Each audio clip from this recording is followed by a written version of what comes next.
Hey there, Sharon Horne-Ellstrom here. Get up and go challenge. What's she up to now? Documenting my journey as I transition from the brick and mortar corporate world of business to the online world.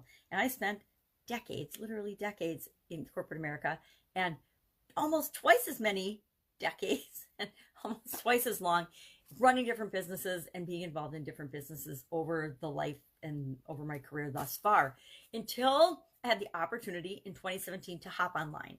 I got divorced, had to divest myself of all my assets with my ex-husband, and had the actual cool opportunity to say, okay, well, what do I want to do now? I'm older, so I know a whole lot of things I don't want to do, but what would I like to do? What do I want to explore? And I realized that for well over a decade, I'd been really curious about the internet and the online world, but so busy doing other things that I never even barely dabbled or tipped my toe in to the online aspects and online possibilities. So in 2017, I decided I would do just that. I would just say, hey, I'm going to go in, I'm going to jump in, I'm going to explore, I'm going to see where my curiosity and questioning takes me, and I'll see what I come up with. Well, I started out, and I'd been involved with different little things here and there on the internet over the years. Many of them huge catastrophes and failures, because I'd been talked into different things by slick salesmen that shame on me for falling for it. But I went to some of those early internet hotel room seminars where they sell you for $6,000 you can have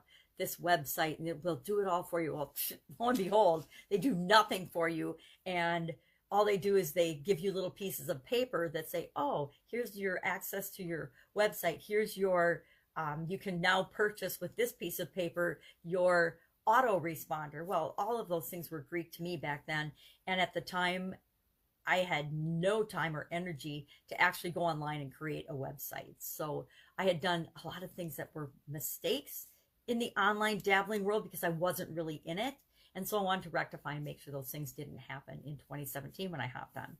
And I started out with ClickFunnels. I became a ClickFunnels certified partner because I wanted to have a process or a framework or a program that I could go through and learn how to do a couple of specific skill set things that I didn't feel like I had.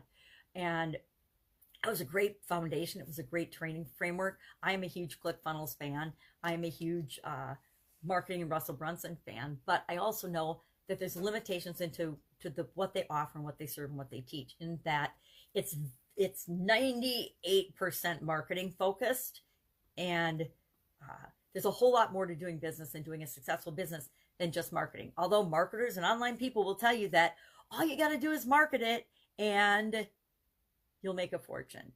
I would argue that that's short-term money, and short-term money might be good, but short-term money isn't going to create the legacy that you want to create. So I hopped on and I did and made a lot of mistakes, did a lot of the things that I wish I needed to learn the lessons, I guess, myself, as far as following the wrong rabbit holes, trying to learn everything myself, expecting myself to do everything and understand and know how to do everything. In the offline world, that served me pretty well. And it wasn't that I physically had to do everything myself in corporate America or in my own businesses. It was that I was willing to do anything that I was going to ask anyone else to do, and that I understood the nature of the task and the nature of the job.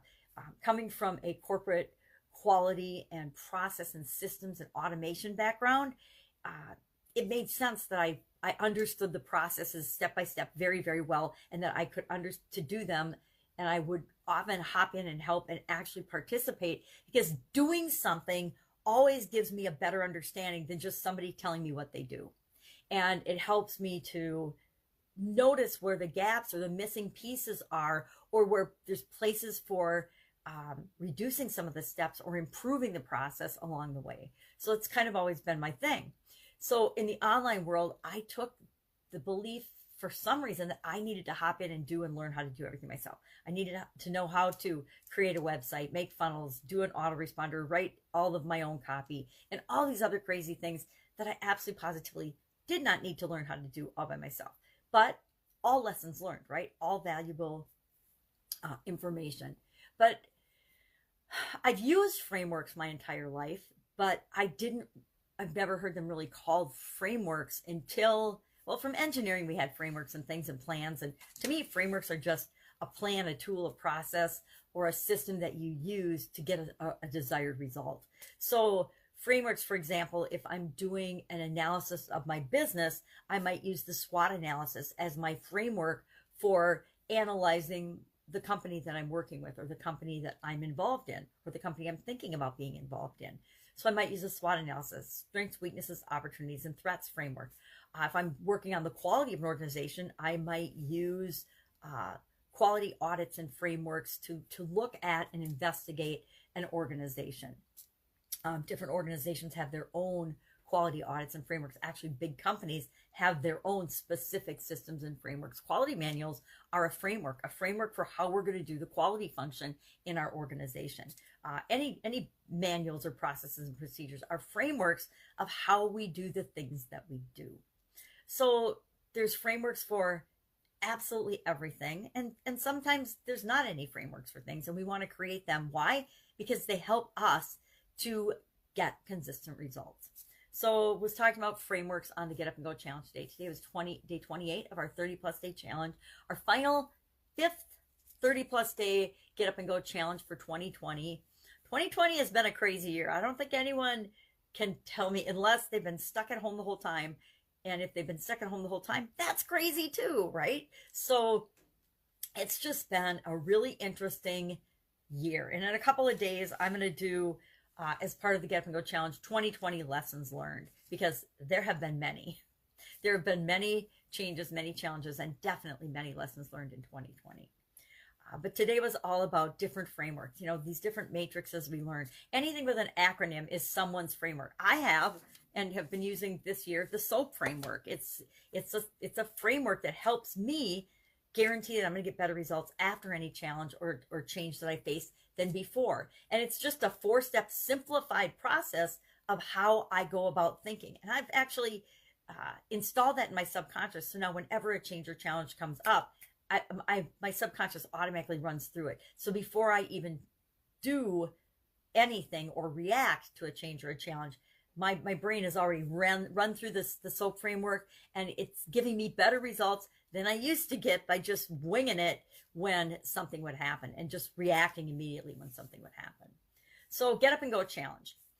Fun challenge today was about never giving up, not quitting.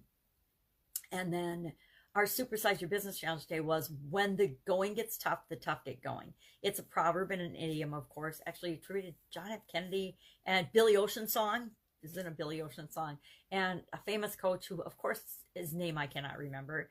But that got me looking into get tough sayings. How do we be tough sayings? And there were some really fun ones. I read a couple of articles about 25 get tough sayings when the going gets tough, the tough gets going. One of my favorites is this too shall pass, because no matter what we're going through, things always change, no matter what, which is why I'm so enamored with focusing on helping myself and other people handle changes in the best possible way for them and in the best possible way for me, because I know it's inevitable. Change is absolutely positively inevitable. And the more we push against it and resist it, the more difficult and the more painful it feels to us. So I'm all about, hey, how do we make change something that we absolutely get excited about, embrace, and are looking forward to, knowing that it's going to happen. It's like being afraid to die. I am one of those people that has really never been afraid of dying. I don't know why. I never understood why I wasn't afraid of dying until 2010, when I actually did have a sudden cardiac arrest and die. And after that, I understood more of why I wasn't afraid of it leading up to that event. I've just never really been afraid of it, because it was something to me that it was going to happen to everybody and everything. It was inevitable. And when it's inevitable and it's going to happen and there's nothing I can do about it, I don't want to spend any time or energy thinking about it or worrying about it or being concerned at all about it. I just know that it's going to happen. To me, change is the same thing. It's going to happen no matter what. Everything changes all the time, and there is nothing that any of us can do to prevent that. I guess short of freezing ourselves, and that's a change as well. So change is inevitable. We might as well embrace it.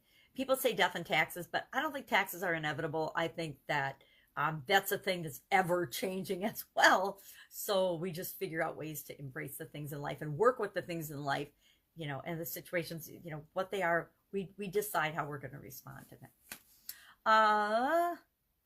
So that's the 3 main challenges I'm working on right now.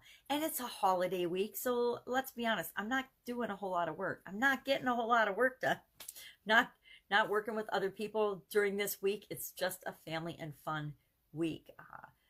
And it's the week of New Year's, and after New Year's, baby shower for my daughter and my upcoming granddaughters. So all fun, all good things, all fun. That's it. That's all I've got today. If I can help you in any way, hit me up, ask in the comments below. If you have a favorite framework, I would love if you would share it in the comments below, because there are so many. There's so many frameworks. Every industry, every business, every aspect of our lives, we have frameworks for. And so I'm curious if you have any favorites. Like I have, who, what, where, when, why, and how is one I've used for decades. Plan, do, check, act. Problem-solving, decision-making, the little plus and minus exercise is actually a framework. Matrices and frameworks, I use them all the time in my businesses and in my personal life. So I'm curious if other people do too. Go out, have an absolutely amazing day, an awesome Monday. It happens to be Monday where I am. And I will be with you tomorrow just to let you know what I'm doing as I transition from the brick and mortar real world of business to the online world. Take care.